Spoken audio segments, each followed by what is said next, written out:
Do you hear that? That is the sound of good morning on the homestead. Love it. Good morning. I woke up with a giant to-do list this morning. Take care of the animals, harvest the garden, get some fall seedlings started, make breakfast, get kids dressed, get out the door to work. So I try to hurry and get stuff done before the kids wake up, but when the kids wake up, it moves a lot slower. So we are going to check these cucumbers, pull them in, get the squashes. My friend came over yesterday and helped me hunt squash bugs. So that was very helpful to have a tag team for that. It's a nice pickle one. Thank you, Ellie. Can you say good morning? Good morning. My little garden helpers, I love it. So yeah, we're gonna get this stuff harvested and take it in, and I've got a ton of cooking to do today. I have a lot of catch up to do. I feel like I always have a lot of catch up to do, but we're gonna do a lot of cooking today and try to get some of this harvest taken care of. Here's another cucumber. Let's see.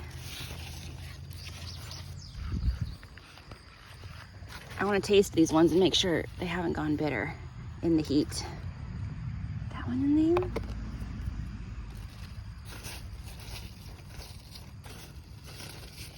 There's a nice pickle one. It's a good pickle size. I gotta check and see what size is preferred for selling pickling cukes, because I might like them a little bit different than somebody else does.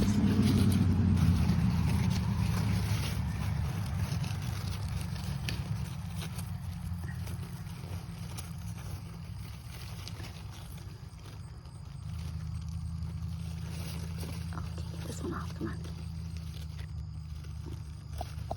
There we go. Boop.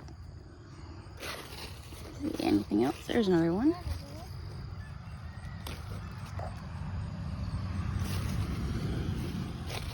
Alright, that's all on this side. Wanna go check the other side? Wanna grab your basket? Yeah. Want to grab your basket? I grabbed 2 more watermelons off yesterday. I gave one to my brother and one to my friend. There's a lot. I probably should go through today, this afternoon, and see if there's any more that are ready, because I don't want them to get overripe. And they were all planted at the same time, that row. I think next year I might stagger it a little bit more.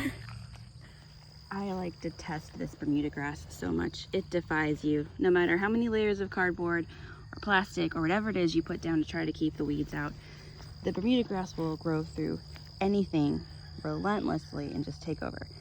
I have yet to find anything that is like a permanent or long-term solution for the Bermuda grass problem. If you're ever looking to plant grass in your yard, do not plant Bermuda grass. If you have any desire to have any kind of gardening or landscaping kind of stuff, it's a mess. All right, let's look for some squashes. This plant yesterday was like all fallen over and looking really sad. I was worried that it was a vine borer, but watered it really deeply last night, and it's looking better, a lot better. All right, I've got a bunch of yellow squashes to take.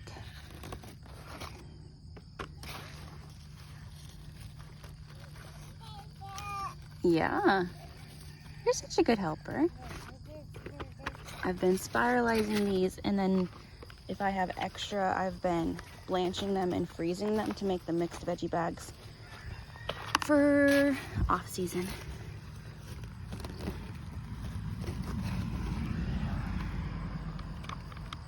You got 2 tomatoes? Wow. Bees in the morning. Oh, it makes my heart happy. I have so much harvest inside right now that my countertops are literally covered with squashes and cucumbers and tomatoes and stuff. Good morning, ladies. Good morning, Scraps. I got in here and was holding the roosters a little bit this morning because I want to make sure they don't forget me and grow big and then not like me anymore. They're still sweet. I need to get chicken tractors moved today too. And I need to look at getting some kind of cover for the garden so that the weeds don't like go crazy over the winter. I don't know if it's, I need to look it up. I don't know if it's like a black plastic or some kind of cover, like a tarp or something. I'm gonna look into that hopefully today and see what I can figure out for covering for getting spots ready for seeds. You left the rain barrel on. Letting all the water out. You ready for some breakfast? Yeah? Okay, let's go eat. Well, the pig keeps getting out. She's getting out and she's getting back in. I haven't found what spot she's getting out at yet. I'm gonna have to fix the fence. Put that on the to-do list. One of the things that I really encourage people to do is use what you have. I like to follow Frugal Homesteading. You can go out and go to the store and buy all kinds of wood and make homesteading really expensive, make expensive garden boxes. But I really like to try to use what I have on my property. So right now I am mowing down this grass in the garden area that I don't want. I'm bagging it up. I'm using it as bedding in my chicken coop, and I'm also using it to lay down around my berry bushes where the weeds are kind of growing up, and it will suffocate those weeds when that grass decomposes. So you can look around your property, see what you have. You probably have leaves. You can use leaves as mulch. If you aren't able to get mulch, you can get the free chip drops. There's lots of ways that you can make starting up your homestead very affordable. Another thing I want to reiterate is start small. You don't have to jump into homesteading making a 10,000, my pig's out again, making a 10,000 square foot garden or something like that.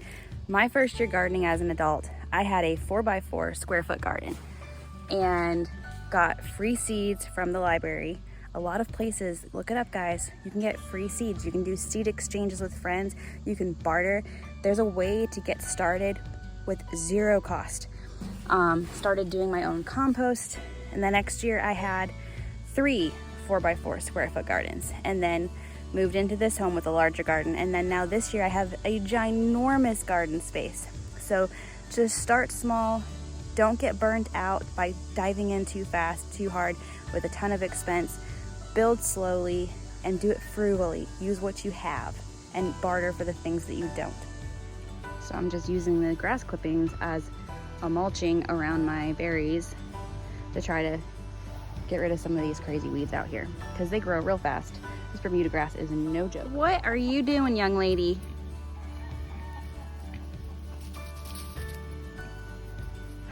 You know you're not supposed to be out. Go back home. She's so sassy. Good morning, it's the next day. Yesterday turned into one of those days where I was just dropping everything, spilling flour, making a bunch of silly mistakes. So we ended up putting on a movie, and I just sat down with the kids, we watched a movie, and I was like, you know what? I'll take care of it tomorrow, it's totally fine. So I have a very long work day today. I need to get out the door. I have a few hours to catch up on some stuff. And I made so much progress because the baby took a super long nap that was solid yesterday, so I felt good with how much I got done. So this morning I am going to be, I don't know if you can see all this. The flour just like exploded when I was trying to pour it into the container, and I was just like, you know, I'm done. I'm just gonna go sit. We're gonna just chill for the rest of the night and I'll take care of it tomorrow. So I'm gonna be cleaning up all of that mess. I am making some bread here too, and getting some kombucha made, feeding the starter, and I want to try to get these tomatoes cooked before I have to leave, and then if I have to stop and put them in the fridge and finish the process later, I can, totally fine. But yeah, it was just one of those days where it just kind of, you're just like, this is not going so smoothly. But there's always a new day. You can always try again and start over. So I hope you guys are having a good day. I'll see you later.